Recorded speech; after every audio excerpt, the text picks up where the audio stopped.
Pada kesempatan kali ini kita semua dapat hadir dan berkumpul untuk melaksanakan kegiatan diseminasi materi mengenai budaya positif. Nah, pertemuan ini merupakan salah satu program kami dari calon guru penggerak angkatan 4 yang sedang melaksanakan pendidikan calon guru penggerak untuk melaksanakan diseminasi. Nah, pada kesempatan kali ini izinkan saya untuk berbagi mengenai budaya positif. Budaya positif apa saja yang akan kita pelajari pada kesempatan kali ini atau yang akan disampaikan. Yang pertama itu mengenai perubahan paradigma, stimulus respon dan teori kontrol. Yang kedua, arti dari disiplin positif dan motivasi perilaku. Kemudian keyakinan kelas, hukuman dan penghargaan. Kemudian 5 kebutuhan dasar manusia. Berikutnya 5 posisi kontrol, segitiga, dan terakhir adalah segitiga restitusi. Terkait dengan materi budaya positif ini merupakan salah satu dari rangkaian modul yang kami pelajari terkait dengan filosofi pendidikan menurut Bapak Ki Hajar Dewantara. Nah, ini pendidikan merupakan tempat bersemainya benih-benih kebudayaan di dalam masyarakat. Ki Hajar Dewantara memiliki keyakinan bahwa untuk menciptakan manusia Indonesia yang beradab, maka pendidikan merupakan salah satu kunci utama untuk mencapainya. Sehingga pendidikan dapat menjadi ruang untuk berlatih dan bertumbuhnya nilai-nilai kemanusiaan yang dapat diteruskan atau diwariskan. Merdeka Belajar merupakan salah satu gagasan yang membebaskan para guru dan siswa dalam menentukan sistem pembelajaran, yakni menciptakan pendidikan. Tujuan dari Merdeka Belajar ini adalah menciptakan pendidikan yang menyenangkan bagi siswa dan guru. Merdeka Belajar juga menekankan pada aspek pengembangan karakter yang sesuai dengan nilai-nilai bangsa Indonesia.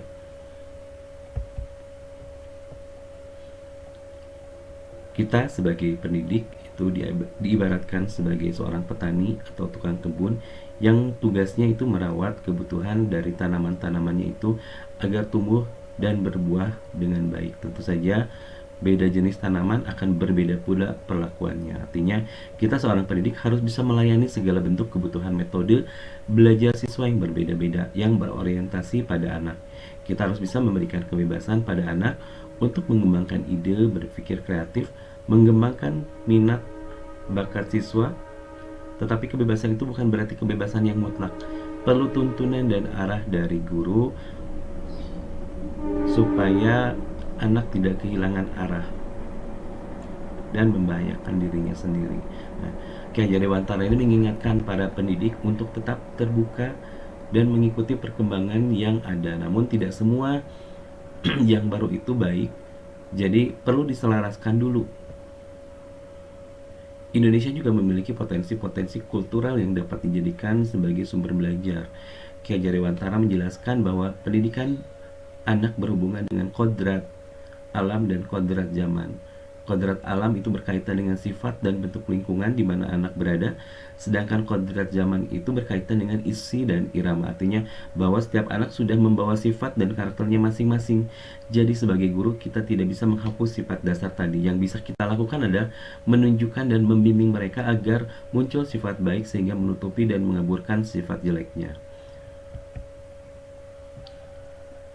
Perubahan paradigma ini merupakan paparan dari Dr. William Glasser dalam teori kontrol untuk meluruskan beberapa miskonsepsi tentang kontrol. Yang pertama, ilusi guru mengontrol murid. Pada dasarnya kita tidak dapat memaksa murid untuk berbuat sesuatu jikalau murid tersebut memilih untuk tidak melakukannya, walaupun tampaknya kita sedang mengontrol perilaku murid. Hal tersebut karena murid tersebut sedang mengizinkan dirinya dikontrol. Saat ini bentuk kontrol guru menjadi kebutuhan dasar yang dipilih murid. Teori kontrol menyatakan bahwa semua perilaku memiliki tujuan, bahkan perilaku yang tidak disukai. Ilusi bahwa semua Penguatan positif, efektif, dan bermanfaat. Penguatan positif atau bujukan adalah bentuk kontrol, sehingga usaha untuk mempengaruhi murid agar murid mengulangi perilaku tertentu adalah usaha untuk mengontrol murid tersebut. Dalam jangka waktu tertentu, kemungkinan murid tersebut akan menyadari dan mencoba untuk menolak bujukan kita. Atau bisa jadi murid tersebut menjadi bergantung pada pendapat sang guru. Ilusi bahwa kritik dan membuat orang merasa bersalah dapat menguatkan karakter. Ternyata menggunakan kritik dan rasa bersalah untuk mengontrol murid menuju pada identitas yang gagal. Mereka belajar untuk merasa buruk tentang diri mereka sendiri dan mereka berdialog dengan diri yang negatif. Kadang-kala sulit bagi guru untuk mengidentifikasi bahwa yang dilakukan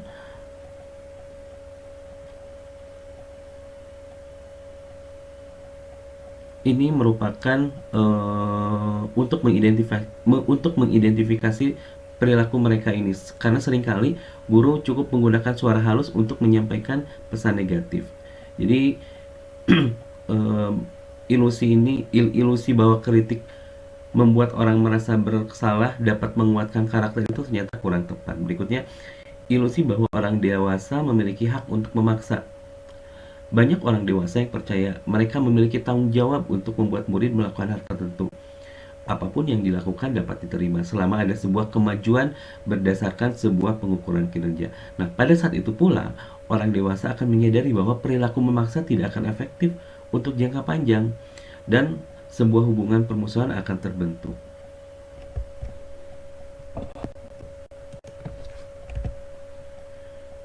Nah, berikutnya, stimulus respon lawan teori kontrol, pandangan mengenai dunia. Jadi stimulus respon tentang dunia, kemudian teori kontrol tentang dunia. Ini merupakan hal yang berbeda. Realitas itu kebutuhan kita sama. Ternyata berdasarkan teori kontrol itu kebutuhan kita itu berbeda. Menurut stimulus respon, semua orang melihat yang sama, tetapi berdasarkan teori kontrol, setiap orang memiliki gambaran yang berbeda. Kita mencoba mengubah orang agar berpandangan yang sama dengan kita. Ternyata berdasarkan teori kontrol, kita berusaha memahami pandangan orang lain tentang dunia. Perilaku buruk dapat dilihat sebagai suatu kesalahan. Ternyata semua perilaku itu memiliki tujuan, tidak hanya perilaku buruk saja. Orang lain bisa mengontrol saya. Ternyata hanya kitalah yang bisa mengontrol diri kita sendiri. Menurut stimulus respon, saya bisa mengontrol orang lain. Berdasarkan teori kontrol, Anda tidak bisa mengontrol orang lain, karena yang bisa mengontrol diri sendiri hanya dirinya sendiri. Pemaksaan pada saat bujukan itu gagal. Ternyata kolaborasi dan konsensus menciptakan pilihan-pilihan yang baru.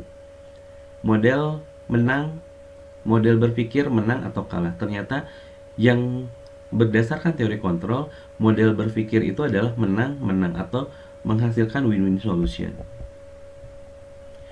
Dan berikutnya, konsep disiplin positif dan motivasi.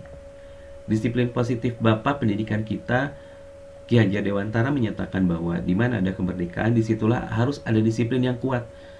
Sungguh pun disiplin itu bersifat self-disiplin, maka kita sendiri yang mewajibkan dengan sekeras-kerasnya. Tetapi itu sama saja, jika kita tidak cakap melakukan self-disiplin, wajiblah penguasa lain mendisiplinkan kita, dan peraturan demikian itulah harus ada di dalam suasana yang merdeka.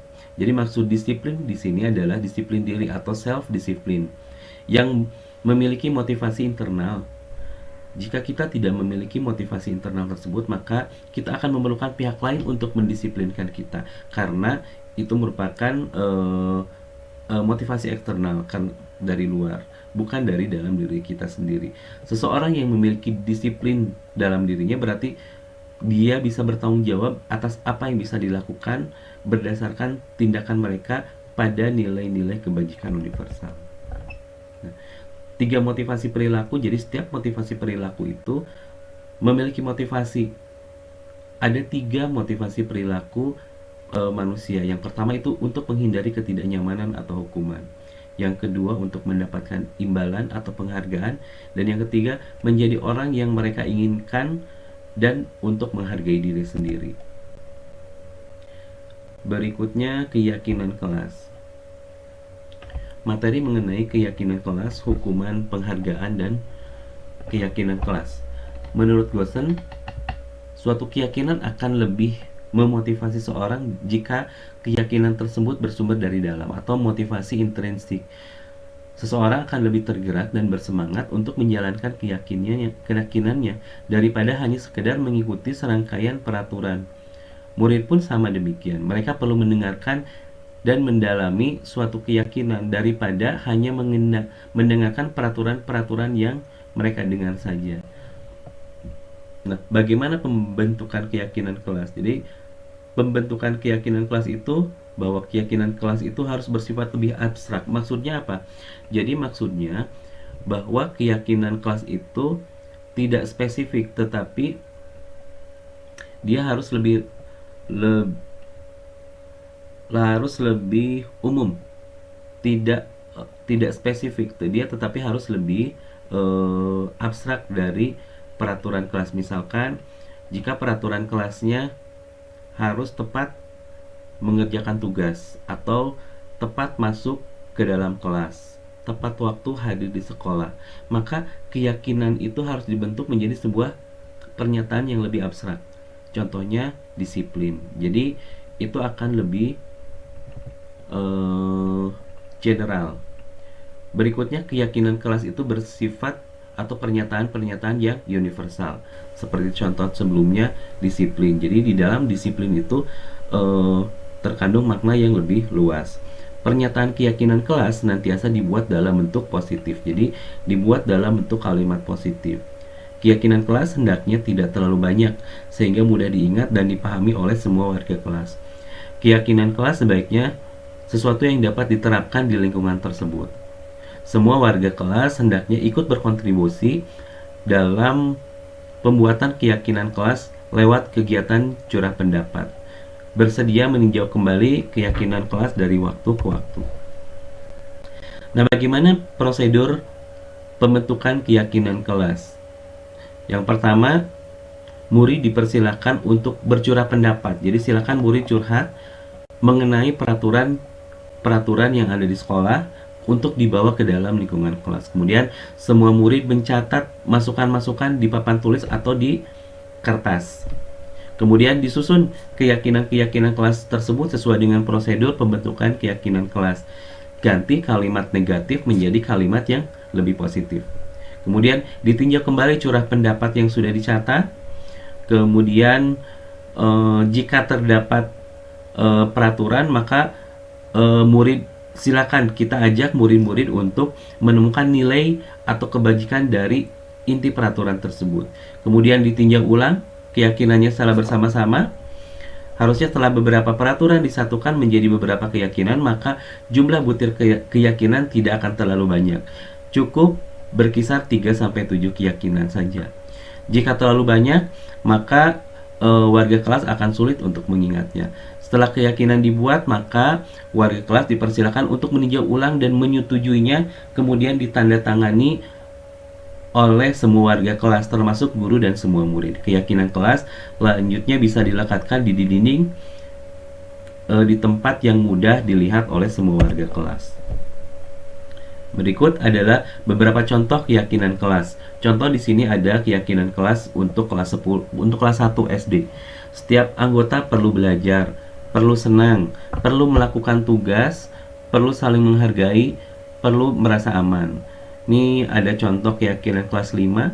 Selalu bersikap positif, menjadi diri yang terbaik, percaya dan menghormati orang lain, berkomitmen setiap tugas senantiasa membantu. Ini contoh kelas 7, itu hanya dibuat dalam poin-poin garis besar saja. Hormat, bekerja, diterima, dan memiliki.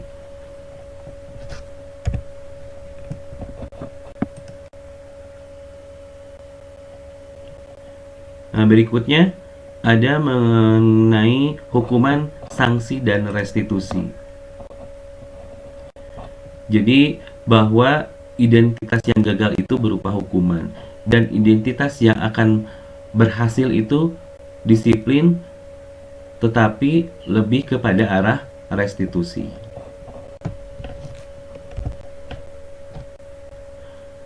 Nah, ini dihukum oleh penghargaan. Maksudnya apa? Ternyata sebuah penghargaan itu malah eh, menghancurkan potensi siswa yang sesungguhnya, sehingga eh, jika seseorang terlalu atau diberikan penghargaan atas apa yang dilakukan, ternyata cara tersebut adalah cara untuk menghancurkan potensi siswa sesungguhnya. Maksudnya bagaimana? Ternyata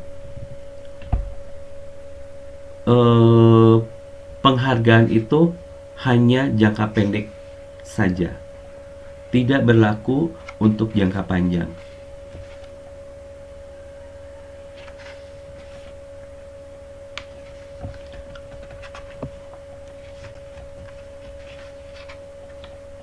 Nah, maksudnya seperti apa?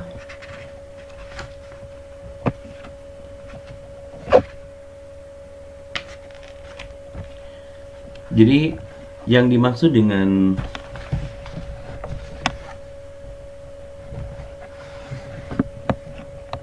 penghargaan berlaku untuk mendapatkan seseorang dalam jangka pendek. Nah, jika kita terus menggunakan penghargaan terus dan berulang, maka orang tersebut akan bergantung pada penghargaan yang diberikan, sehingga kehilangan motivasi dari dalam dirinya sendiri. Jika kita mendapatkan penghargaan untuk melakukan sesuatu yang baik, maka selain kita senantiasa mengharapkan penghargaan tersebut, kita tidak akan menyadari bahwa tindakan baik yang kita lakukan, karena yang diharapkan adalah penghargaannya, bukan kesadaran akan tindakan baik yang kita lakukan. Berikutnya, penghargaan itu tidak efektif. Jika kita terus-menerus memberikan penghargaan, maka orang tersebut akan terus mengharapkan penghargaan. Maksudnya bagaimana? Jadi, penghargaan itu merupakan sebuah benda atau peristiwa yang diinginkan, jika dengan persyaratan tertentu. Hanya jika melakukan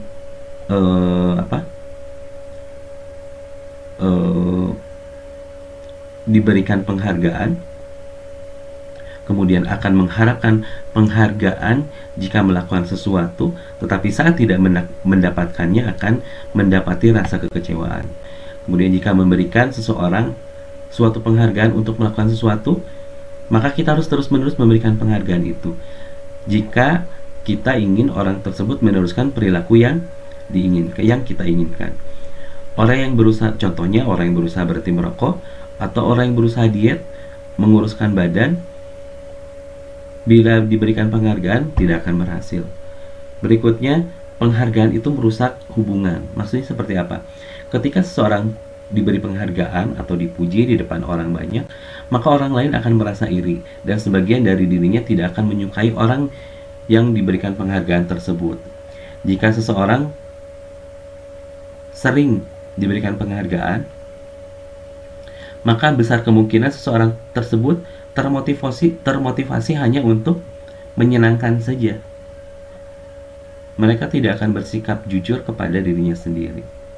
Penghargaan itu menciptakan persaingan di dalam kelas, dan persaingan menciptakan kecemasan. Mereka yang percaya bahwa tidak memiliki kesempatan untuk mendapatkan penghargaan akan berhenti mencoba. Kemudian penghargaan itu mengurangi ketepatan,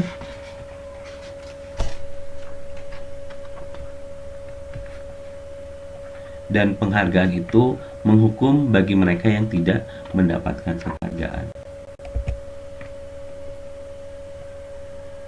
Berikutnya, pemenuhan kebutuhan dasar. Jadi manusia ini memiliki kebutuhan dasar, dapat digolongkan menjadi 5 kebutuhan dasar manusia.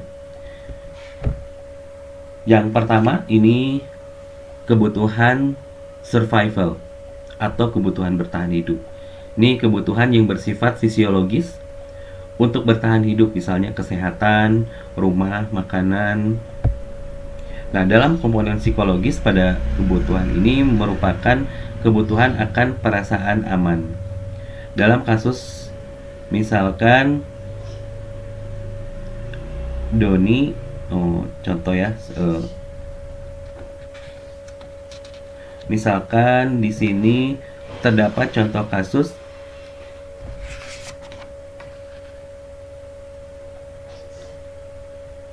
ada Doni, siswa kelas 2A itu meminta bekal makan siang dengan paksa kepada temannya.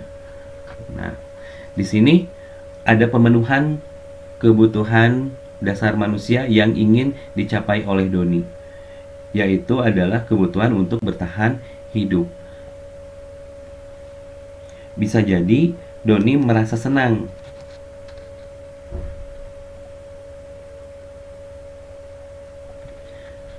Berikutnya, kebutuhan dasar cinta dan kasih sayang. Kebutuhan ini merupakan kebutuhan psikologis, kebutuhan untuk mencintai dan memiliki kebutuhan akan hubungan koneksi sosial. Kebutuhan ini meliputi keinginan untuk tetap terhubung dengan orang lain seperti teman, keluarga, pasangan hidup, teman kerja. Nah, anak-anak yang memiliki kebutuhan dasar cinta dan kasih sayang yang tinggi biasanya ingin disukai dan diterima oleh lingkungannya. Mereka juga akrab dengan orang tuanya. Biasanya mereka belajar karena suka pada gurunya. Bagi mereka, teman sebaya sangatlah penting. Mereka juga biasanya suka bekerja di dalam kelompok. Berikutnya, penguasaan itu kebutuhan pengakuan dan kemampuan. Kebutuhan ini berhubungan dengan kekuatan untuk mencapai sesuatu, menjadi kompeten, menjadi terampil, diakui atas prestasi dan keterampilan kita, didengarkan, dan memiliki rasa harga diri. Berikutnya kebebasan, itu kebutuhan akan pilihan, kebutuhan untuk bebas menentukan atau kemandirian, otonomi memiliki pilihan dan mampu untuk mengendalikan arah hidup seseorang. Yang kelima itu kebutuhan akan kesenangan, itu kebutuhan untuk mencari kesenangan, bermain, tertawa,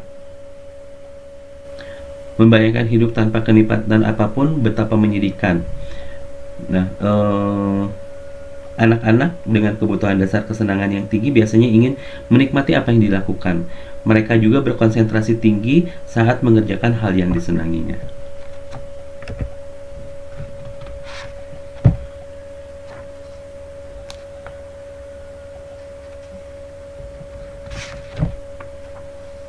Berikutnya, 5 posisi kontrol.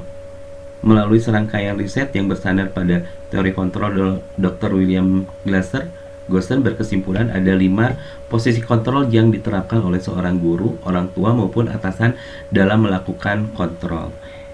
Yang pertama itu posisi sebagai penghukum. Yang kedua, posisi pembuat orang merasa bersalah. Yang ketiga, posisi sebagai teman. Berikutnya, posisi sebagai monitor atau pemantau. Dan berikutnya adalah posisi sebagai manajer. Yang pertama, posisi sebagai penghukum. Seseorang penghukum biasanya menggunakan hukuman fisik maupun verbal. Orang yang menjalankan posisi penghukum senantiasa mengatakan bahwa sesekolah memerlukan sistem atau alat yang dapat lebih menekan murid lebih dalam lagi. Guru yang menerapkan posisi penghukum akan berkata, "Patuhi aturan saya. Kamu selalu saja salah."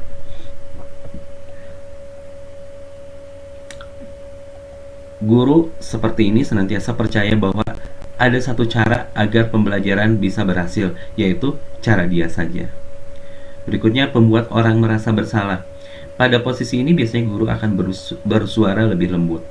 Membuat orang merasa bersalah akan menggunakan keheningan yang membuat orang lain merasa tidak nyaman, merasa bersalah atau merasa rendah diri. Kata-kata yang keluar akan seperti contohnya, "Ibu sangat kecewa dengan kamu. Berapa kali Bapak harus memberitahu kamu ya? Gimana coba kalau orang tua kamu tahu kamu berbuat begini?" Nah, di posisi ini, murid akan memiliki penilaian diri yang buruk tentang diri mereka sendiri. Sehingga murid merasa tidak berharga dan telah mengecewakan orang-orang yang disayanginya.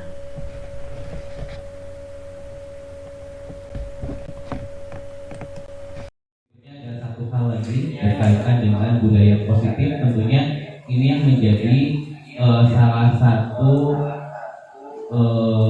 produk atau fisik yang sebagai guru. Kalau tadi kan tindakan ya, restitusi itu berupa tindakan. Nah, kita melakukan restitusi itu kapan? Saat siswa melanggar apa yang menjadi keyakinan. Nah, keyakinan yang dimaksud adalah keyakinan, mungkin kita sekarang di sekolah berarti kita bisa membuat keyakinan sekolah. Tetapi skup kecil minimal siswa tersebut di dalam kelas itu membuat keyakinan kelas. Nah, apa itu keyakinan kelas? Keyakinan kelas itu bisa bersumber dari peraturan yang sudah kita buat di skup sekolah, kemudian kita bawa itu ke dalam kelas. Ke dalam kelas bisa kita memposisikan sebagai wali kelas ataupun sebagai guru mata pelajaran.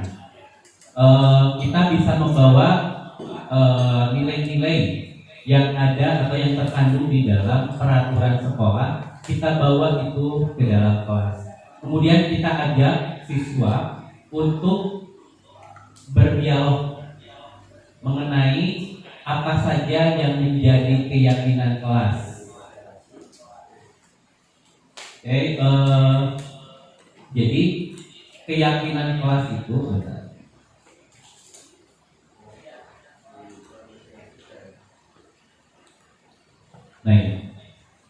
keyakinan kelas ini adalah aturan-aturan yang sudah disepakati oleh seluruh warga kelas. Nanti siapa saja, tentunya misalkan kalau saya memposisikan di dalam kelas sebagai guru mata pelajaran, maka saya dengan siswa yang ada di dalam kelas membuat keyakinan kelas. Kita lemparkan keyakinan apa saja yang akan siswa angkat di dalam kelas. Tetapi keyakinan kelas itu bisa menjadi bisa kita buat dalam kalimat positif. Tidak usah semua kita bawa dalam tidak usah terlalu banyak, maksudnya kan peraturan sekolah itu banyak ya. Ya, misalkan terlambat. Bagaimana kalau terlambat? Nah, itu bisa kita ambil kalimat umumnya, misalkan disiplin. Karena disiplin itu akan menjadi bisa telat masuk kelas, kemudian telat mengerjakan tugas. Itu bisa menjadi keyakinan kelas yang disepakati oleh seluruh warga kelas. Jadi Bapak dan Ibu guru bisa membuat keyakinan kelas. Ini prosedur untuk membuat keyakinan kelas. Yang pertama, mempersilakan murid di kelas untuk bercurah pendapat mengenai peraturan yang perlu disepakati di dalam kelas. Kemudian mencatat semua masukan dari siswa. Kemarin Bu Lintan, Pak Ahmad, saya sendiri, Pak Wadi, Pak Indra, Pak Irfan itu melakukan pembentukan keyakinan kelas. Bisa menggunakan sticky note itu diisi oleh siswa, kemudian nanti dibacakan, nanti dilihat kesepakatan kelas yang muncul bersama itu apa, yang sering muncul lah. Nanti itu kita bisa buat menjadi keyakinan kelas. Jangan lupa agar itu menjadi sebuah keyakinan. Tentunya kita sebagai guru ini membimbing siswa, misalkan kenapa ke sekolah harus menggunakan seragam. Artinya kita harus memperkuat juga, membantu siswa bahwa itu menjadi keyakinan dari dalam dirinya sendiri. Jadi saat nanti siswa melakukan pelanggaran, itu biarkan siswa melakukan restitusi. Jadi dikembalikan lagi kepada siswa. Bebas. Berikutnya mengenai restitusi. Nah, apa itu restitusi apa ya? Restitusi. Jadi restitusi ini merupakan salah satu proses yang menciptakan kondisi bagi murid untuk memperbaiki kesalahan mereka sehingga mereka bisa kembali kepada kelompoknya atau prostitusi.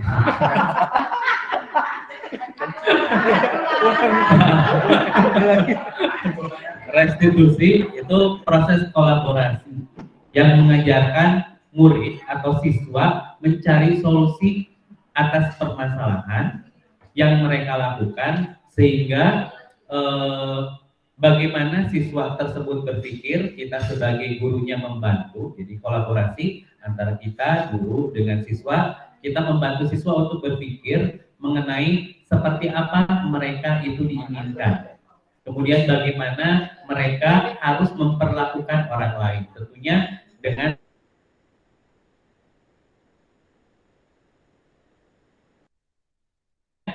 restitusi ini akan membantu murid untuk menjadi lebih baik, memiliki tujuan dan memulihkan murid dari sesuatu yang sudah dilakukan atau kesalahannya. Nah, apa yang membedakan restitusi dengan program disiplin lainnya? Yang pertama, restitusi itu bukan untuk menebus kesalahan, tetapi untuk belajar dari kesalahan. Contohnya, misal di sini ketika siswa berbuat salah, guru itu tidak langsung menjudge atau tidak mengarahkan siswa untuk menebus kesalahannya.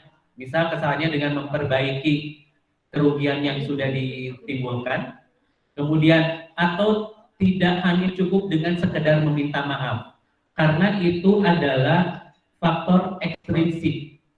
Justru faktor intrinsiklah yang harus muncul dari dalam diri siswa.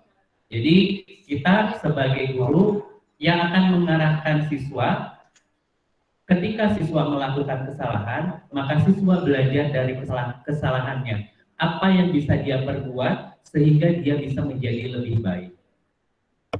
Kemudian yang kedua, restitusi itu untuk memperbaiki hubungan. Jadi bagaimana hubungan ini bisa diperkuat antara siswa, misal siswa melakukan kesalahan dengan siswa lainnya. Jadi tidak akan menjauhkan siswa dari kelompoknya, tetapi akan memperbaiki hubungan siswa yang satu dengan yang lainnya, bahkan dengan guru sebagai yang membantu siswa dalam berkolaborasi. Jadi proses restitusi ini menciptakan kondisi yang aman bagi murid untuk menjadi jujur pada diri mereka sendiri dan mengevaluasi dampak dari tindakan mereka kepada orang lain. Berikutnya, restitusi ini bukan tawaran, restitusi ini tawaran, tidak dipaksakan. Maksudnya bagaimana? Jadi saat siswa melakukan kesalahan, kita menawarkan kepada siswa, tetapi siswa yang bergaining. Tawaran itu dari dalam siswa, apakah dia mau untuk menebus, mau untuk memperbaiki, sehingga siswa tersebut memperoleh hal positif dari apa yang sudah dilakukan, atau memperoleh hal positif dari tindakan negatif yang dilakukan. Nah, bagaimana caranya? Oleh sebab itu, langkah awal penting bagi kita, bagi guru, untuk menciptakan kondisi yang membuat murid bersedia melakukan untuk melakukan restitusi. Contohnya misalkan dengan diawali dengan menggunakan kalimat tidak apa-apa, nah, kesalahan itu manusiawi. Setiap manusia itu pasti melakukan kesalahan. Nah, ini bukan ini pembicara ini bersifat tawaran, tidak memaksa. Jadi yang kalau memaksa seperti apa? Contoh, kalau kamu tidak melakukan ini maka, nah itu kan berarti ada paksaan dari luar atau ekstrinsik dari siswa tersebut. Kemudian restitusi ini menuntun untuk melihat ke dalam diri siswa itu sendiri. Nah, bagaimana proses restitusi? Kita akan melihat adanya ketidakselarasan antara tindakan murid yang melakukan kesalahan dengan keyakinan tentang apa yang mereka inginkan. Nah, untuk membimbing proses pemulihan diri, kita sebagai guru bisa membimbing proses pemulihan diri. Contohnya, kita bisa bertanya kepada siswa, kamu ingin menjadi apa? Ingin menjadi seperti apa? Ingin terlihat seperti apa? Kemudian bagaimana rasanya? Kemudian apa yang kamu percaya tentang bagaimana orang harus memperlakukan orang lain, bagaimana dia ingin diperlakukan. Nah itu cara-cara untuk menuntun siswa melihat ke dalam dirinya dari kesalahan yang dilakukan. Nah, jika kalau guru melihat rasa salah di wajah murid, maka kita harus segera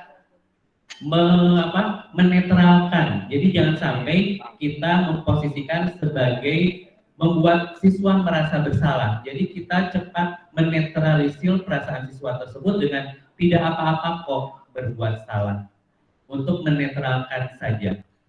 Kemudian restitusi itu mencari kebutuhan dasar yang mendasari tindakan. Nah, ini penting bagi murid untuk memahami dampak dari tindakannya.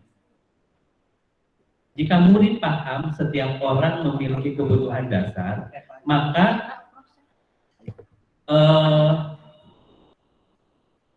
jika murid memahami kebutuhan dasarnya, maka dia juga akan melakukan hal yang positif terhadap dirinya, terhadap orang lain juga.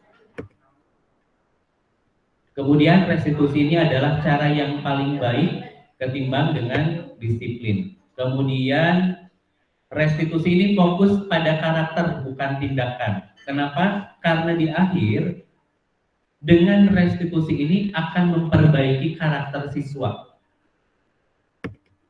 Berikutnya restitusi ini sifatnya menguatkan. Apa yang diperkuat tentunya hubungan siswa dalam komunitasnya, kemudian karakternya diperkuat semakin lebih baik lagi. Kemudian restitusi itu berfokus pada solusi.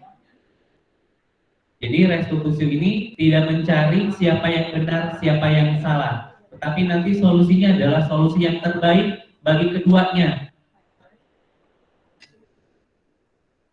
Nah ini, setelah kita mengetahui restitusi itu seperti apa, kemudian kita tentunya sebagai guru bisa menerapkan langkah restitusi. Di dalam langkah restitusi ini ada 3 langkah. Yang pertama itu stabilize the identity atau menstabilkan identitas. Yang kedua, validate the misbehavior atau validasi tindakan yang salah.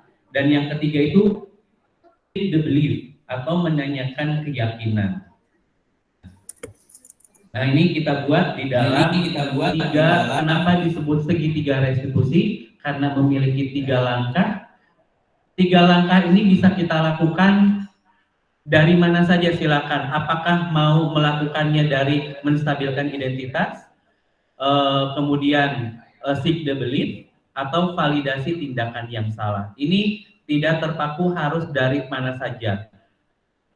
Saya yakin mungkin Bapak Ibu pernah melakukan ini di kelas. Ini hanya untuk memperkuat saja mengenai apa itu restitusi, kemudian langkah yang harus dilakukan dalam membantu siswa untuk mengembalikan ke dalam komunitasnya menjadi lebih baik lagi saat siswa melakukan kesalahan. Jadi saat siswa melakukan kesalahan itu pasti mereka memiliki alasan.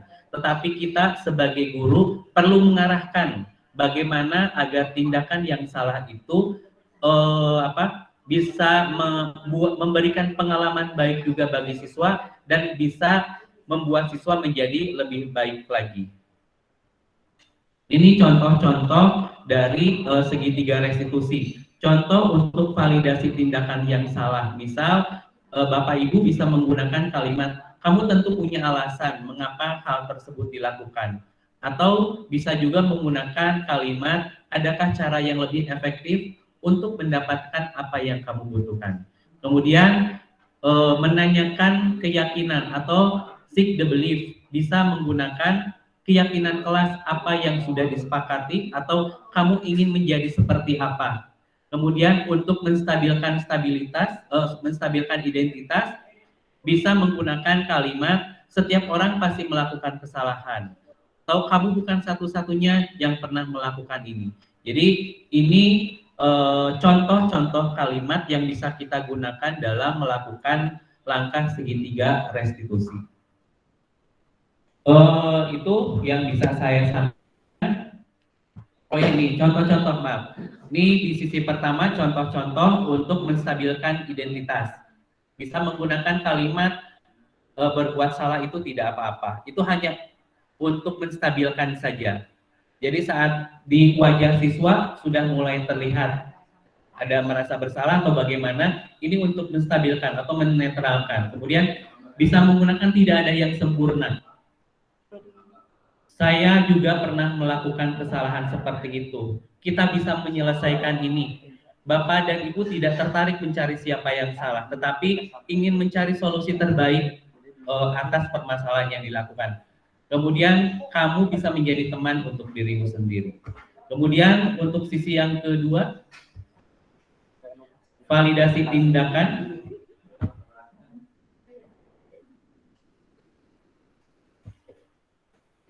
Validasi misbehavior atau validasi tindakan yang salah. Padahal kamu bisa melakukan yang lebih buruk dari ini ya. Kamu pasti punya alasan mengapa melakukan hal tersebut. Kamu patut bangga pada dirimu karena telah melindungi sesuatu yang berharga untukmu. Kamu boleh mempertahankan sikap itu, tetapi kamu harus menambahkan sikap yang baru. Kemudian menanyakan keyakinan atau seek the belief. Ini pertanyaan-pertanyaan yang bisa digunakan menghubungkan keyakinan anak dengan keyakinan kelas atau dengan keyakinan di dalam keluarga. Apa yang kita percayai di dalam kelas atau di dalam keluarga? Nilai umum apa yang disepakati? Apa bayangan kita tentang hal yang ideal? Kamu ingin menjadi seperti apa? Ini contoh-contoh kalimat yang bisa digunakan untuk melaksanakan segitiga restitusi. Terima kasih, itu yang bisa saya sampaikan mengenai.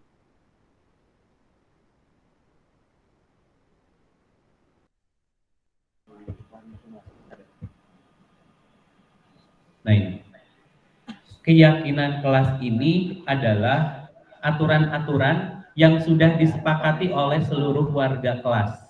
Nanti siapa saja, tentunya misalkan kalau saya memposisikan di dalam kelas sebagai guru mata pelajaran, maka saya dengan siswa yang ada di dalam kelas membuat keyakinan-keyakinan kelas. Kita lemparkan keyakinan apa saja yang akan siswa angkat di dalam kelas. Tetapi keyakinan kelas itu bisa menjadi bisa kita buat dalam kalimat positif. Tidak usah semua kita bawa dalam tidak usah terlalu banyak maksudnya. Kan peraturan sekolah itu banyak ya. Ya, misalkan terlambat. Bagaimana kalau terlambat? Nah, itu bisa kita ambil kalimat umumnya, misalkan disiplin. Karena disiplin itu akan menjadi bisa telat masuk kelas, kemudian telat mengerjakan tugas. Itu bisa menjadi keyakinan kelas yang disepakati oleh seluruh warga kelas. Jadi Bapak dan Ibu guru bisa membuat keyakinan kelas.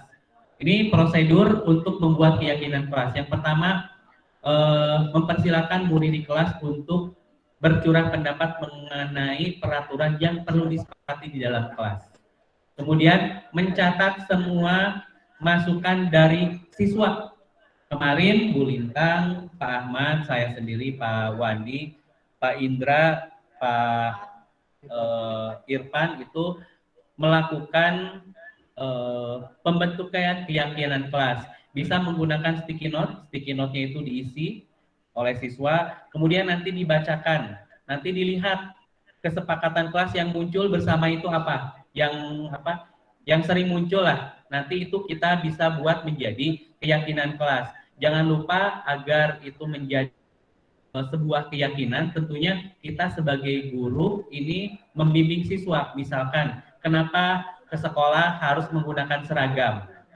Artinya kita harus memperkuat juga, membantu siswa bahwa itu menjadi keyakinan dari dalam dirinya sendiri. Jadi saat nanti siswa melakukan pelanggaran, itu biarkan siswa melakukan restitusi. Jadi dikembalikan lagi kepada siswa. Kemudian tadi disusun keyakinan kelas, kemudian meninjau kembali tulisan-tulisan siswa, berarti ditinjau kembali. Kemudian nanti setelah selesai keyakinan kelas, baru semua warga kelas itu menyetujui dan meyakini keyakinan kelas, termasuk oleh guru dan muridnya. Berikut ada contoh-contoh keyakinan kelas. Ini bisa kalimat-kalimat sederhana. Ini kelas kalau 1 SD ya, mungkin kita ambil yang kelas 7 contoh. Kami meyakini bahwa sangat penting untuk menghormati semua orang, barang milik orang lain. Kemudian yang kedua, dalam bekerja, kami meyakini bahwa sangat penting untuk mengerjakan semua pekerjaan atau mengikuti kegiatan yang telah ditugaskan. Kemudian diterima dan dimiliki, kami meyakini bahwa sangat penting untuk merasa dirinya diterima pada suatu kelompok dan saling peduli satu sama lain. Jadi keyakinan kelas itu kita bisa buat menjadi kalimat general. Jadi biarkan siswa mengungkapkan pendapatnya, itu kan kalimatnya lebih spesifik ya. Nanti kita sebagai gurunya membantu untuk menyusun kalimat-kalimatnya menjadi kalimat yang lebih umum. Setelah selesai itu dalam peninjauannya, kemudian setelah selesai nanti dibuat kesepakatan. Bagaimana misalkan Bapak Ibu bisa mendokumentasikan menjadi di dalam karton, ditulis, kemudian disepakati oleh seluruh warga kelas. Menggunakan seragam sesuai aturan, karena kalau kita lihat pada kenyataannya siswa masih ada kita ini banyak yang melanggar pakaian yang digunakan tidak sesuai aturan, terutama laki-laki ya. Itu kan ada yang lawis-lawis. Nah, bagaimana kita memberikan keyakinan kepada mereka supaya menjadi kalimat yang baik dan bisa diikuti oleh semua warga kelas atau seluruh kelas. Ya, bisa yang sudah kemarin saya lakukan, Ibu. Jadi biarkan siswa mengutarakan dulu mengenai kesepakatan apa yang ingin dibuat, atau biarkan siswa curhat. Kemarin di kelas saya melakukan keyakinan kelas ini dimulai dengan sesi curhat. Apa yang pernah mereka hadapi saat memasuki lingkungan sekolah. Yang perempuan, apakah ada yang pernah kena sanksi? Waktu di pintu gerbang sekolah ada katanya. Ada siswi yang tidak menggunakan ciput. Oke. Saya tanya kenapa nggak pakai ciput? Biarkan siswa punya pendapat. Ada yang gatel, ada yang nggak punya, ada yang bla bla alasannya. Siswa pun sama. Kenapa rambutnya panjang? Kata siswa, saya mah lebih pede kalau rambutnya panjang. Silahkan. Yang penting biarkan siswa dulu berpendapat. Nanti setelah selesai siswa berpendapat, barulah kita masuk ke aturan di sekolah seperti apa.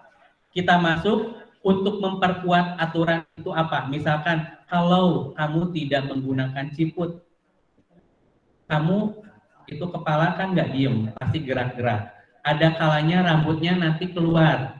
Sementara ini mayoritas di sekolah kita muslim, maka kalau muslim itu harus menjaga aurat, salah satunya rambut.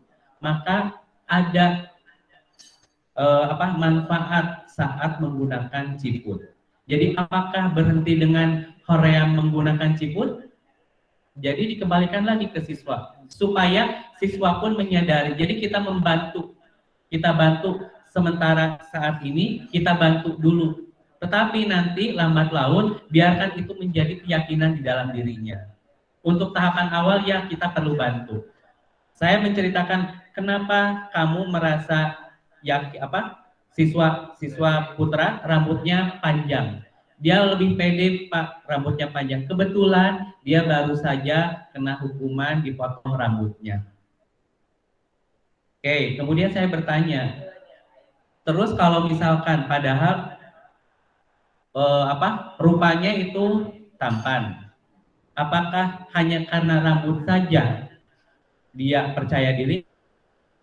Jadi kita bantu biar digali supaya itu bisa menjadi keyakinan. Kemudian kenapa harus pakai seragam ke sekolah. Toh yang penting pakai baju. Saya di sekolah di rumah punya baju paling mahal. Kenapa tidak boleh dipakai ke sekolah?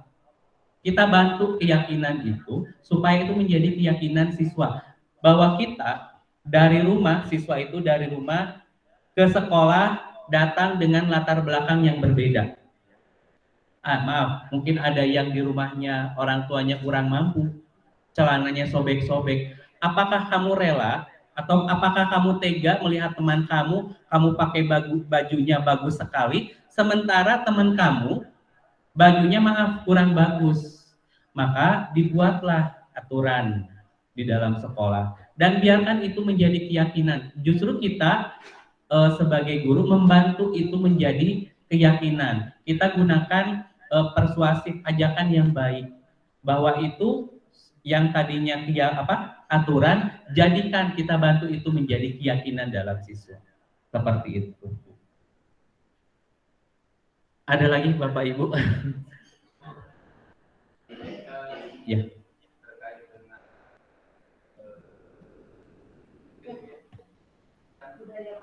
Budaya positif.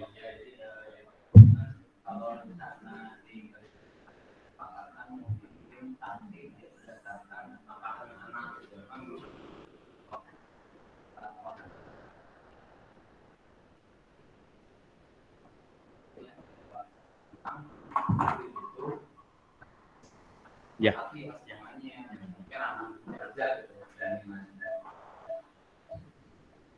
Ulang ya.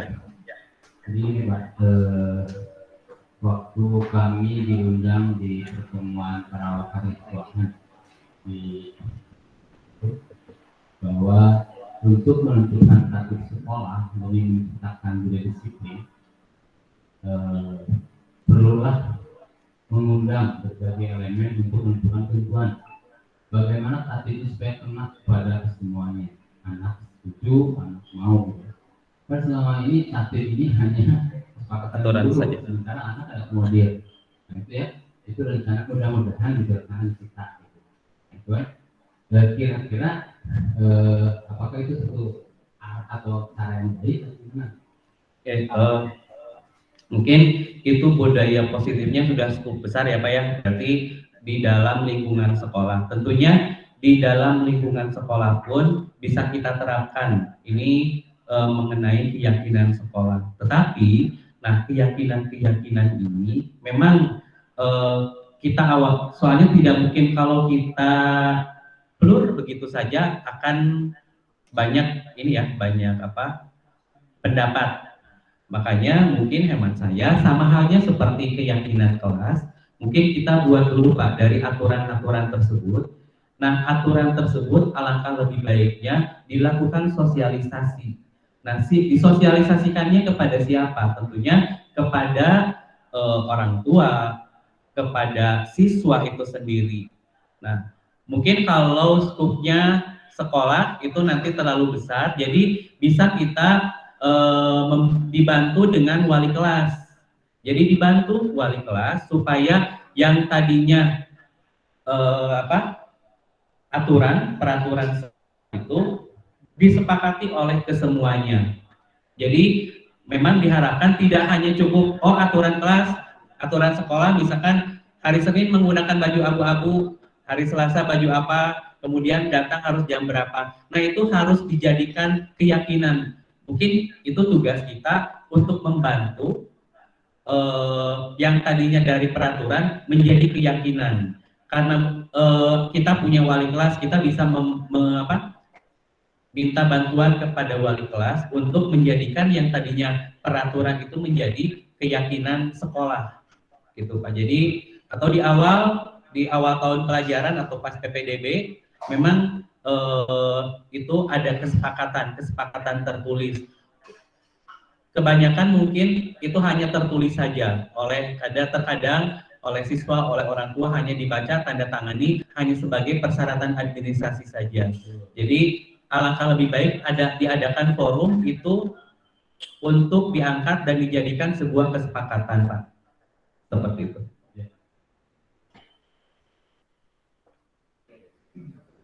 Masih ada? Ya, kalau tidak ada, alhamdulillah. Terima kasih Bapak Ibu yang ya.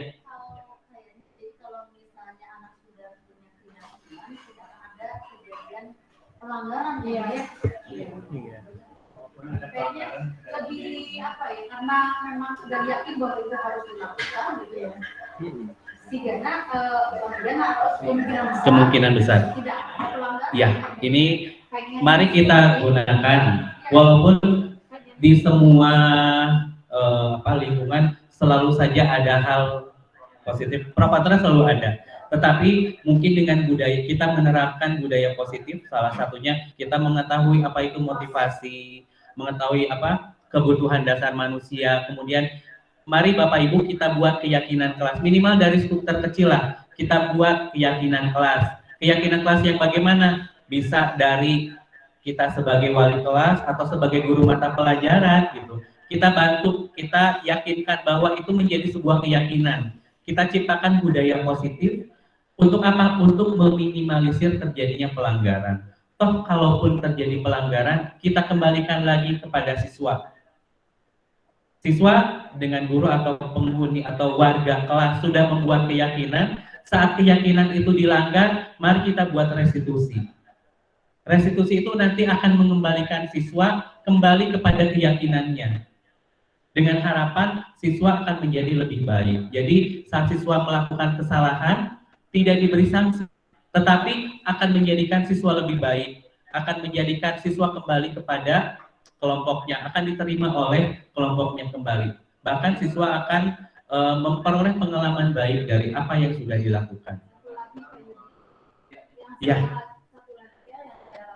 Di dalam sebuah pembelajaran, apa yang tadi kata Pak Yudi, keyakinan kelompok, itu selalu saja dalam satu kelas ataupun kelas yang lain, itu ada saja siswa yang tidak bisa diterima oleh kelompok yang lain.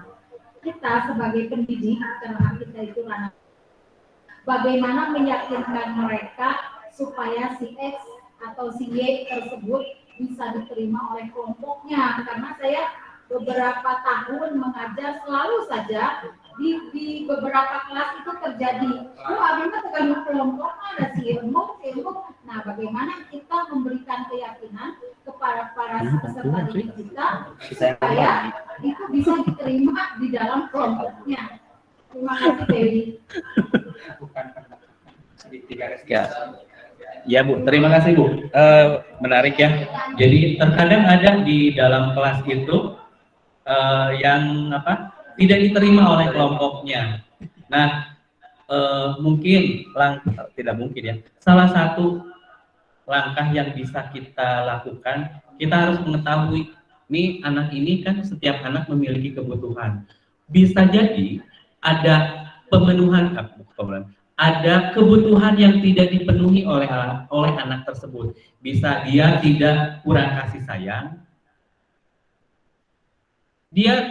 sayang, tetapi kita jejali dengan untuk pemenuhan bertahan hidup kan kurang pas. Artinya kita sebagai guru pembimbing harus mengetahui anak ini butuh apa sih. Kita harus tahu dulu kebutuhan dia itu apa. Setelah kita tahu kebutuhannya apa, mari tentunya siswa juga nanti saat berkelompok ingin yang satu kebutuhan atau satu frekuensi lah. Minimal kita bantu dulu. Kita ingin tahu nih anak ini memiliki kebutuhan apa yang tidak terpenuhinya. Apakah dia kurang kasih sayang, apakah dia kurang kebebasan, apakah dia kurang kenyamanan, dia bosan atau jenuh. Kan kita harus tahu dulu anak ini tidak mau berkelompok karena mungkin dia ada pengalaman kurang baik mengenai pemenuhan kebutuhannya. Jadi langkah pertama menurut saya itu kita harus tahu dulu anak ini butuh apa. Setelah butuh apa, kita lakukan pendekatan terhadap anak tersebut. Kemudian kita bisa sounding ke teman-temannya yang lain. Supaya apa? Setidaknya anak itu bisa diterima di kelompok yang lain. Tetapi kita harus tahu dulu ini anak kan, kalau kita sakit harus kita tahu dulu, kenali dulu didiagnosis kita sakitnya apa nih. sampai sakit perut dikasih obat sakit kepala. Sama, mungkin anak pun seperti itu. Kita harus mendiagnosis dulu ini anak ini punya sakitnya apa, kebutuhan dasarnya yang tidak terpenuhi apa. Baru kita bantu untuk bisa diterima di kelompoknya. Ya, apa enggak, Bu? Ya, terima kasih, Bu. Menarik sekali, Bu. Bantu.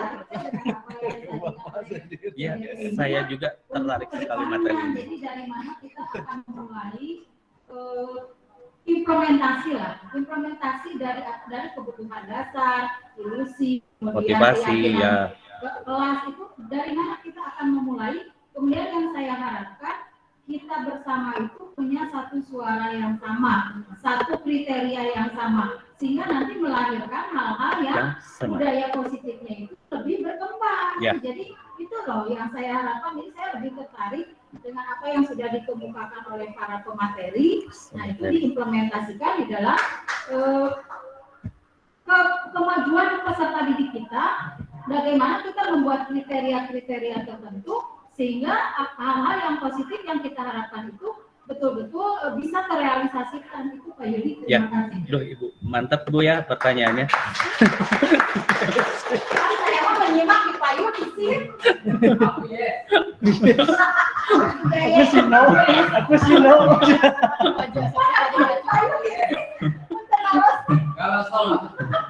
Ya Bu, terima kasih. Ini oke.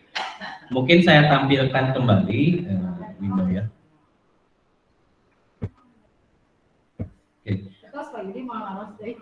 Bagus Bu. Justru pengalaman saya mengikuti pendidikan guru penggerak mulai dari modul 1, modul kedua, modul ketiga, dan modul keempat. Modul pertama, modul 1 itu ada 4 bagian. 1.1 itu tentang paradigma, tentang pendidikan menurut Ki Hajar Dewantara. Saya yakin Bapak Ibu yang filosofi pendidikan Ki Hajar Dewantara, saya yakin Bapak Ibu sudah memperolehnya karena kebetulan sekolah kita salah satu sekolah penggerak. Yang kedua itu tentang visi misi sebagai guru penggerak. Yang ketiga itu tentang nilai ya, nilai dan peran guru penggerak. Saya berharap mungkin yang dilakukan oleh pemerintah ini kita semua menjadi guru penggerak, guru yang senantiasa tergerak, bergerak dan menggerakkan, gitu ya. Dan yang ketiga ini, yang keempat modul 1.4 ini tentang budaya positif. Setelah saya mengikuti rangkaian pendidikan guru penggerak, saya melihat tentang budaya positif ini sangat aplikatif ya, menarik, karena ini berkaitan dengan psikologi apa yang harus kita lakukan sebagai pendidik di dalam lingkungan sekolah untuk menciptakan budaya. Ini langkah apa saja yang perlu kita lakukan untuk menciptakan budaya positif di sekolah. Tentunya guru-guru, rekan-rekan sekalian semua di SMA Negeri 1 Cikalong Wetan ini harus mengetahui dulu perubahan paradigma belajar. Tadi sudah disampaikan oleh Pak Ahmad ya mengenai paradigma belajar. Jadi kita tidak justify, tidak berlaku sebagai apa Pak Ahmad? Penghukum. Mungkin zaman kolonial dulu yang menjajah, mungkin itu pun sering saya lakukan kepada siswa, tetapi saya minimalisir setelah mengikuti pendidikan guru penggerak. Kenapa? Saya malu gitu ya. Saya mendapatkan ilmu tetapi tidak saya terapkan.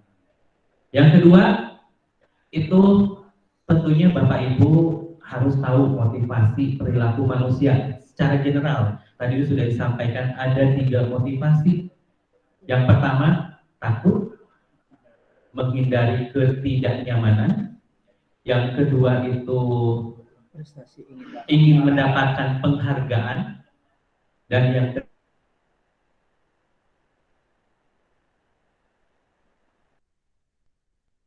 jadi itu kebutuhan motivasi perilaku manusia secara general. Kemudian ada kebutuhan dasar. Kebutuhan dasar yang ingin dipenuhi oleh setiap insan manusia. Tadi ada 5. Ada cinta kasih sayang, bertahan hidup, kenyamanan, kebebasan, kepuasan, rasa senang. Nah, ini langkah awal yang kita harus deteksi. Setiap anak memiliki karakter berbeda, bisa jadi karena ada kebutuhan dasar yang ingin dipenuhi. Berikutnya, setelah mendeteksi itu, kita harus tahu disiplin yang positif itu seperti apa. Apakah kita harus menghukum? Tadi disampaikan bahwa ada yang lebih baik daripada sebuah hukuman atau disiplin, yaitu namanya restitusi. Ada restitusi. Kemudian kita harus tahu juga sebagai guru mengenai posisi kontrol. Kita itu posisinya sebagai apa? Apakah menghukum? Kamu salah, kamu harus. Atau sebagai pembuat siswa merasa bersalah, kamu tidak menghargai. Bapak itu udah bikin soal loh tadi malam. Kamu dengan enak saja ngisi soal 3 menit selesai. Itu kan membuat siswa merasa tidak bersalah. Apakah itu tepat? Gitu. Kemudian ada menjadi apa? Menjadi teman, memposisikan kita sebagai teman. Kemudian ada juga sebagai manajer, pengontrol. Ada pengontrol, kemudian ada manajer. Nah, yang lebih tepat kita memposisikan, kita membantu siswa. Membantu apa? Untuk menggali kebutuhan dasarnya, untuk membantu saat siswa melakukan restitusi. Bahkan kalau nanti siswa sudah terbiasa, biarkan siswa melakukan restitusi sendiri. Untuk di awal, mungkin kita sebagai guru akan membimbing terlebih dahulu. Nah, kemudian setelah tahu posisi kontrol, kita buatlah keyakinan kelas.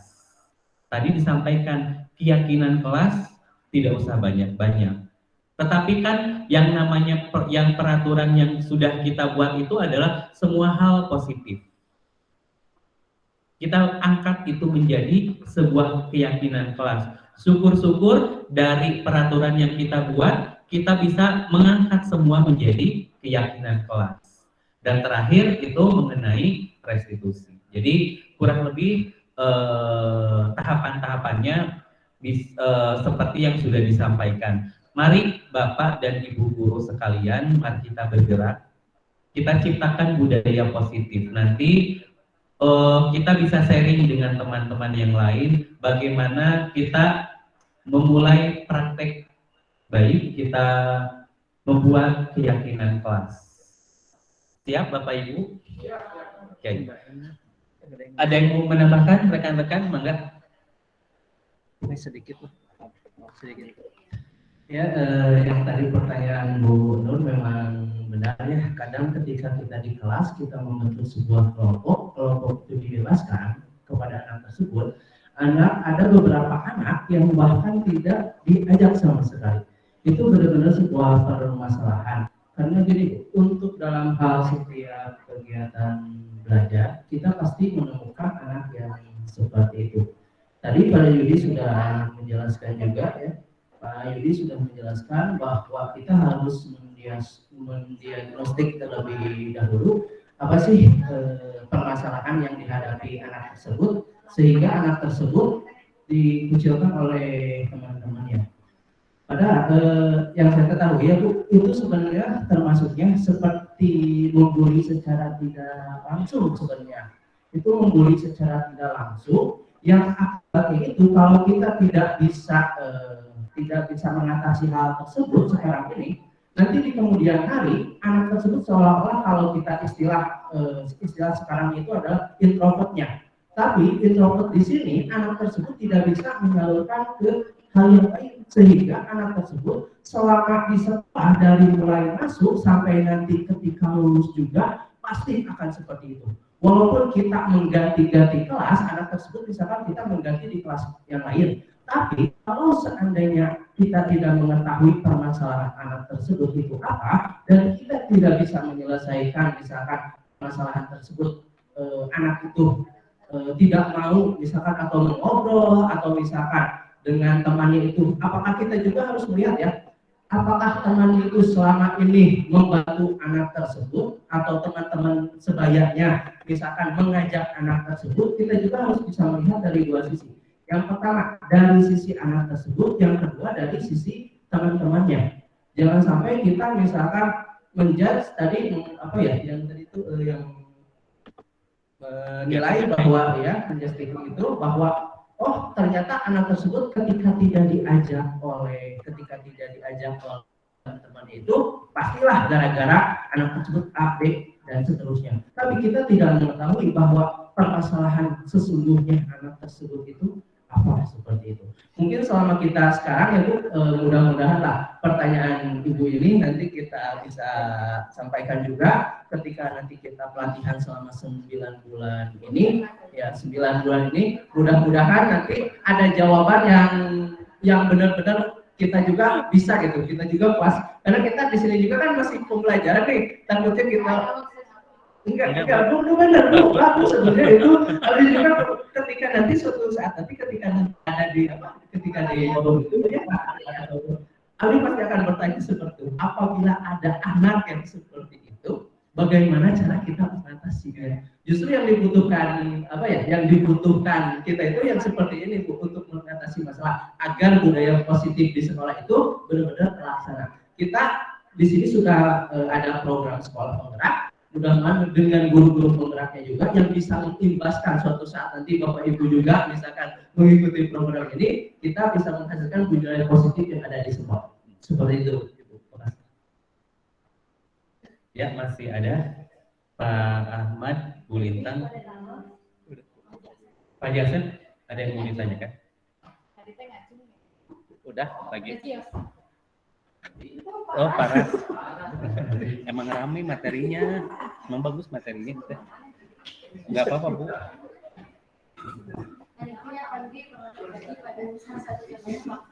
Ya.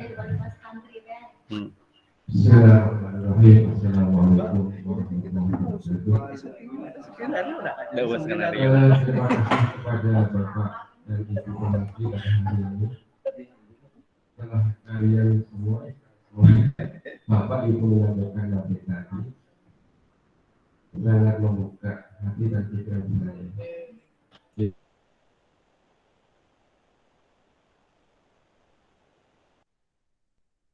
Lakukan dalam menyampaikan materi pembelajaran di kelas. Pada umumnya ketika kita masuk mengajar di kelas, awal-awal tidak sampai kepada kesepakatan norma-norma apa yang harus disepakati. Kita langsung perkenalan materi apa yang akan disampaikan.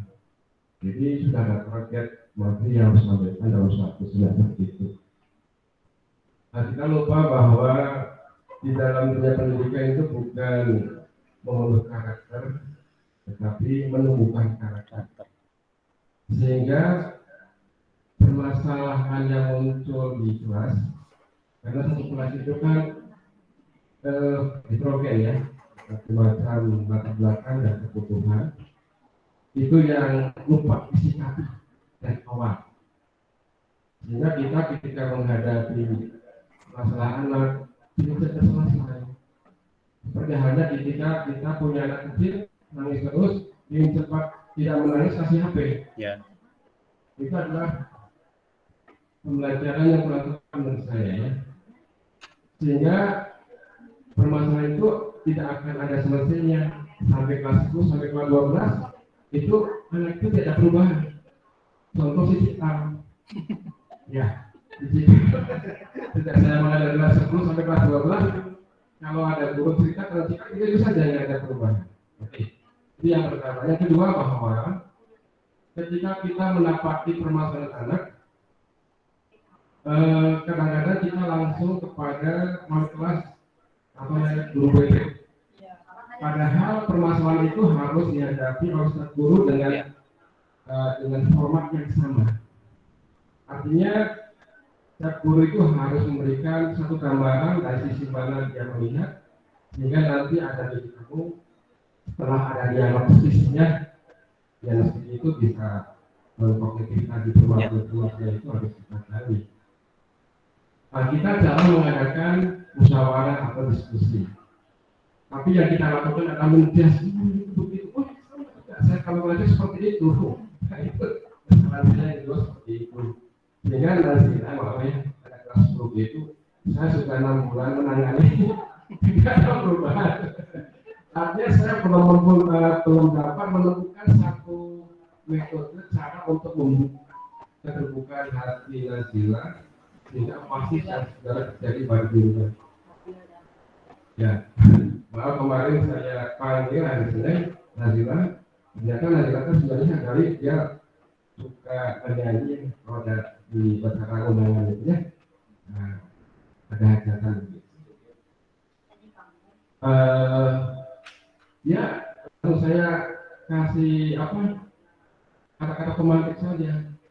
Nazila kalau kamu pengen nyanyinya berkembang dan sekolah berjalan, Pak, pindah saja ke sekolah lain. Setelah ada kata-kata itu Nazila nggak masuk. Itu menurut saya sangat besar itu. Yang saya besar. Nah, bagaimana anak ini bisa sekolah di sini terus dia bisa memperbaiki. Itu yang kedua. Kemudian itu saja nanti. Terima kasih Bapak Ibu. Waalaikumsalam warahmatullahi wabarakatuh. Boleh menanggapi sedikit? Boleh. Bismillahirrahmanirrahim. Assalamualaikum warahmatullahi wabarakatuh. Penyampaian yang luar biasa sekali membuka mata saya. Mungkin yang baru mulai tahu dalam dunia pendidikan terbuka lagi, dan ini real di lapangan.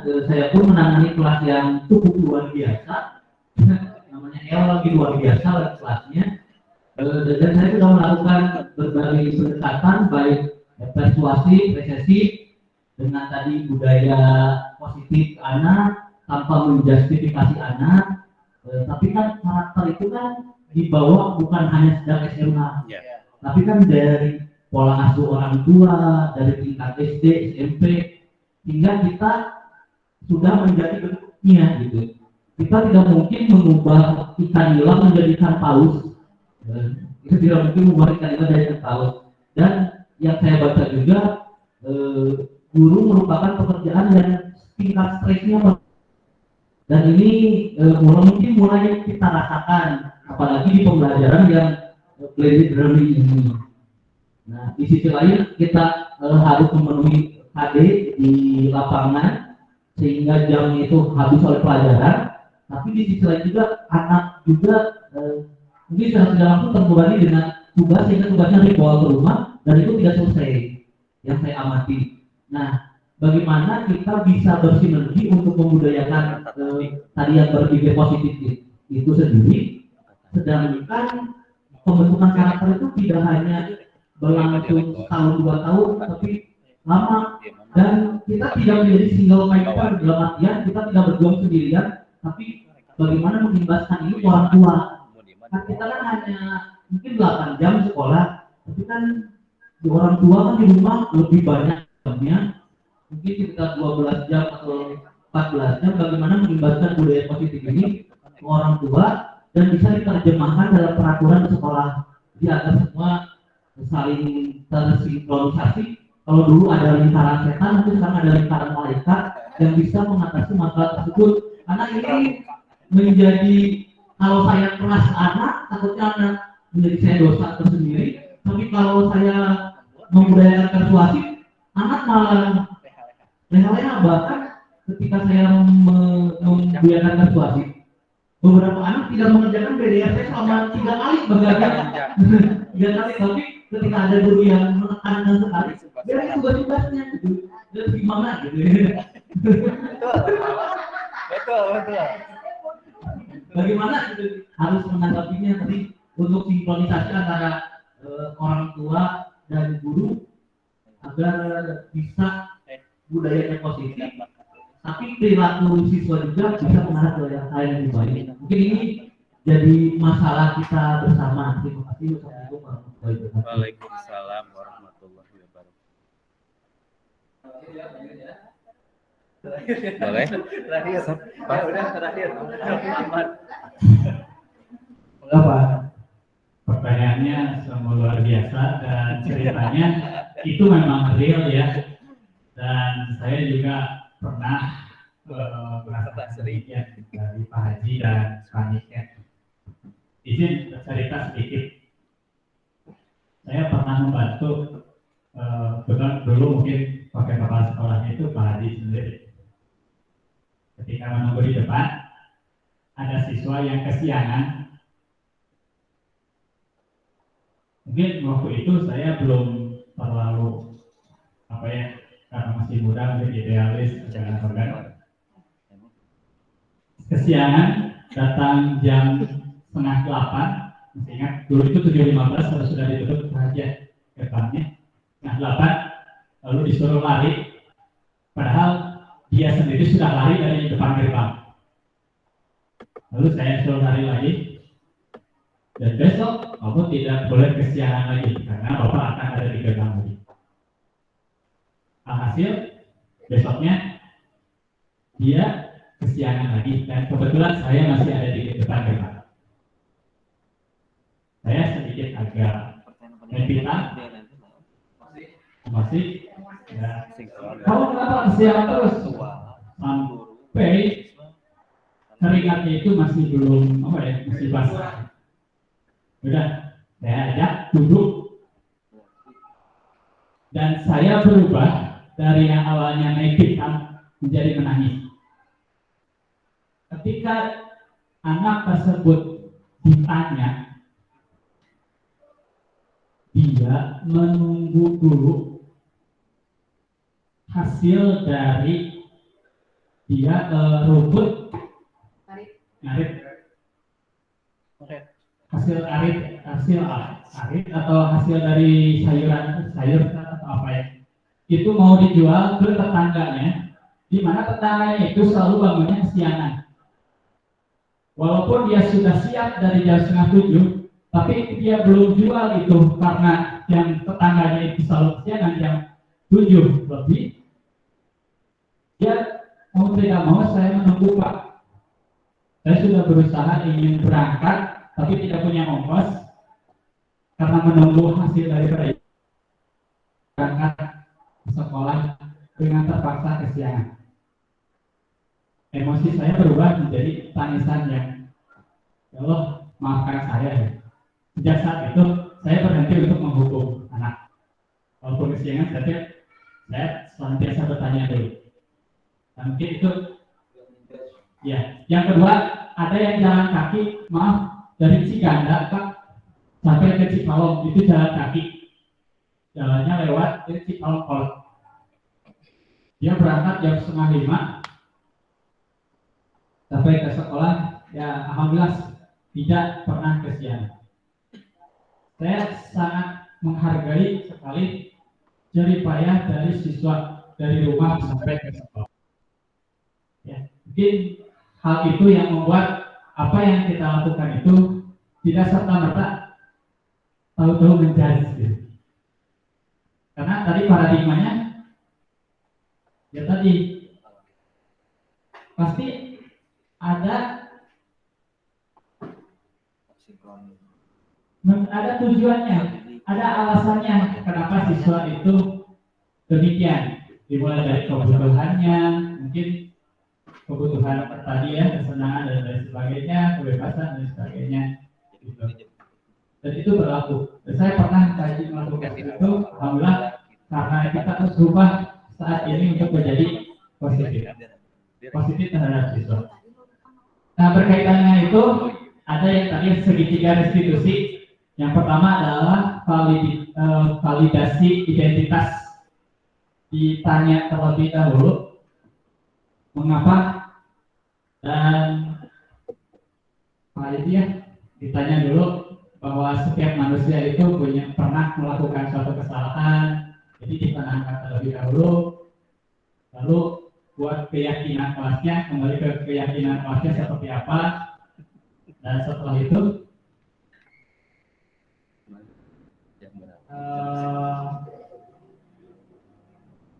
menstabilkan identitasnya. Ya. Jadi ada alasan pasti siswa tersebut melakukan suatu pelanggaran atau kesalahan. Jadi itu yang bisa saya sampaikan. Nanti ada tambahan dari yang lain. Terima kasih. Ini untuk ini bukan jawaban ya, tapi ini hanya sebagai gambaran ke pertanyaan dari Pak Niken tadi, bahwa kalau seandainya itu juga Pak Niken pas ketika awal-awal saya mengajar, saya mengalami hal seperti itu. Ketika di satu kelas saya ngepres anak tersebut, misalkan mengerjakan tugasnya, iya. Tapi ketika kita juga seolah-olah ini melandaikan, seolah melandaikan ketika kita ini malah anak tersebut malah leha-leha gitu. Jadi kita itu apakah harus seolah kasarnya ini ya kasarnya, apakah kita itu harus jadi seorang guru yang galak, ataukah kita itu harus guru yang baik tapi menerima anak tidak mengerjakan tugas seperti itu. Yang saya alami Pak Niken ini, mungkin Bapak Ibu pernah dengar dan sering mendengar istilah kelas 12 IPS 2. Bagaimana terkenalnya kelas 12 IPS 2 dengan yang namanya tugasnya itu tidak masuk sama sekali. Pengalaman saya mengajar dari kelas 10 sampai mengikuti sampai sekarang kelas 12, saya itu mengajar pendidikan. Ketika saya mengajar di kelas tersebut, ternyata ada beberapa hal yang menyebabkan anak tersebut tidak mau.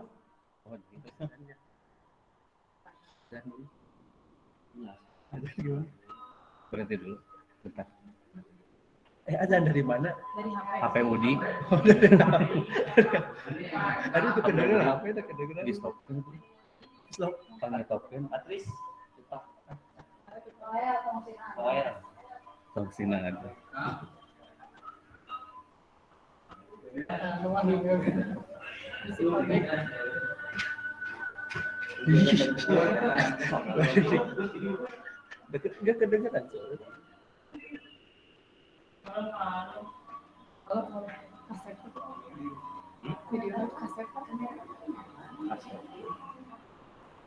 Tadi mah kaset.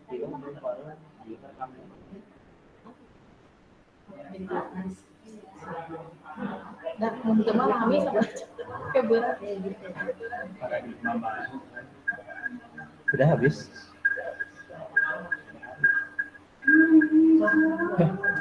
Ya, dilanjutkan lagi Pak Niken. Jadi saya ini pengalaman saya ketika ngajar di kelas 12 IPS 2 yang sangat luar biasa sekali. Karakter, jadi kita itu walaupun capek ya Pak Niken, tapi kita itu harus mengetahui karakter anak kita. Walaupun kedengarannya karakter anak itu berbeda-beda, tapi kita kalau seandainya garis besar karakter anak tersebut kita ketahui, kita bisa mengambil kesimpulan atau kita bisa mengambil tindakan penanganan untuk mayoritas atau di kelas tersebut melakukan sebuah pembelajaran itu seperti apa sih?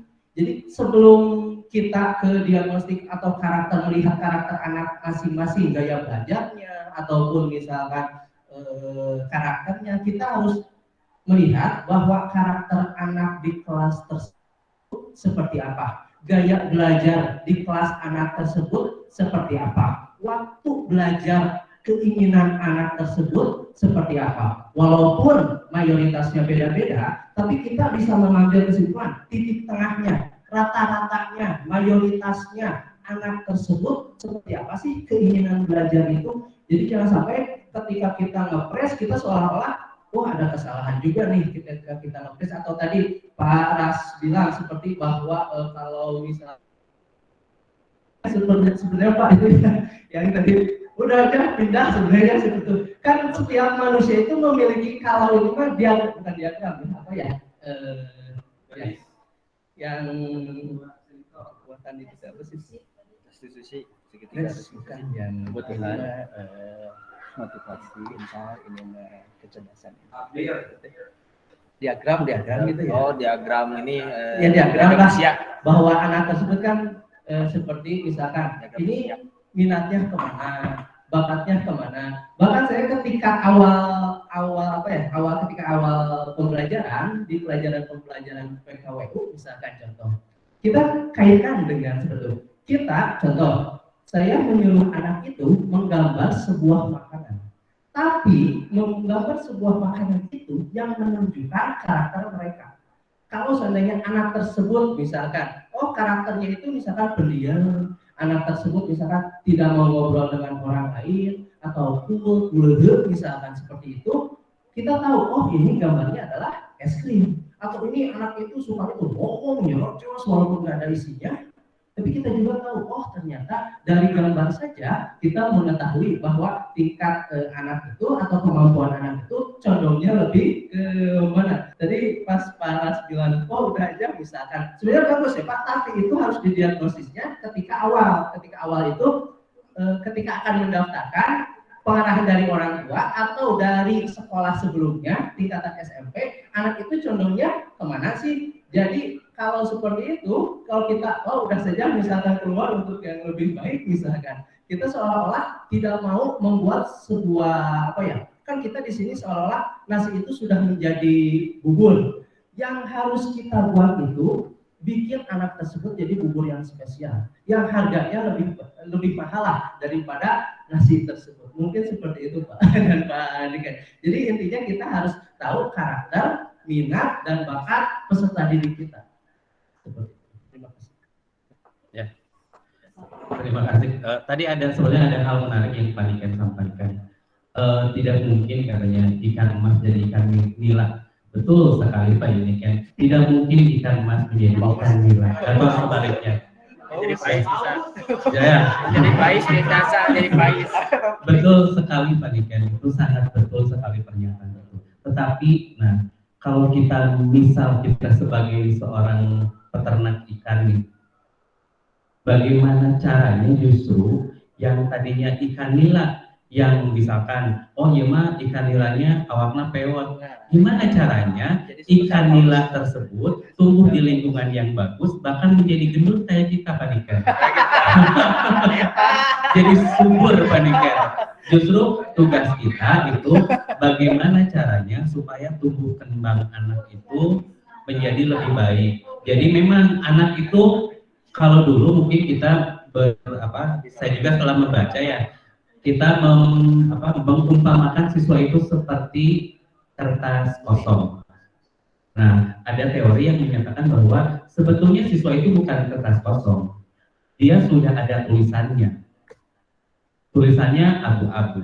Bagaimana tulisan yang abu-abu itu menjadi lebih tegas lagi, gitu. Ada juga saya membaca mengenai bahwa siswa itu kita umpamakan seperti benih. Bagaimana benih tersebut bisa tumbuh baik di lingkungan yang baik, bahkan menjadi lebih baik. Tidak semua benih awalnya baik. Ada benih yang sudah super, kita pupuk sedikit saja langsung jadi hasilnya lebih baik, jadi lebih bagus. Nah, ada juga benih yang tidak baik. Bagaimana kalau caranya kita memupuk dengan baik, ditreat dengan baik, menjadi benih yang lebih baik. Seperti itu. Itu menjadi tantangan bagi saya setelah saya mengetahui hal tersebut. Saya juga menemukan ada siswa yang beberapa kali di mata pelajaran saya itu tidak pernah mengerjakan tugas. Kemarin saya bertemu dengan siswanya. Ini anaknya, dan anaknya selalu berdua, bestian katanya. Besti. Jadi anaknya itu selalu bestian dan mengerjakan tugasnya pun sama, tidak mengerjakan tugasnya pun sama. Kemarin setelah selesai mengikuti pelajaran saya tatap muka, ini anak yang seperti itu. Saya lakukan pendekatan Pak, ternyata kedua anak tersebut mengumpulkan tugas dengan baik, alhamdulillah. Jadi artinya kita pun perlu melakukan pendekatan. Oke lah, kalau mungkin dari 36 siswa, semua siswa kita gali itu akan kesulitan. Tetapi kita bisa menggali dari siswa yang paling menonjol. terutama yang kalau yang menonjol atas kan tentunya perlu kita perkuat. Nah, yang menonjol di bawah ini perlu kita dorong bagaimana caranya supaya anak tersebut menjadi lebih baik lagi. Seperti itu. Ya, seperti itu. Sudah asar mungkin ya. Alhamdulillah, terima kasih Bapak dan Ibu sekalian berkenan hadir mengikuti kegiatan diseminasi yang kami laksanakan sebagai salah satu tugas kami harus mendiseminasikan mengenai budaya positif yang saya rasa materi ini sangat menarik dan tentunya sangat bisa kita terapkan di kelas atau di lingkungan sekolah kita. Terima kasih atas atensinya. Saya ucapkan terima kasih kepada Bapak Ibu Guru. Wassalamualaikum warahmatullahi wabarakatuh.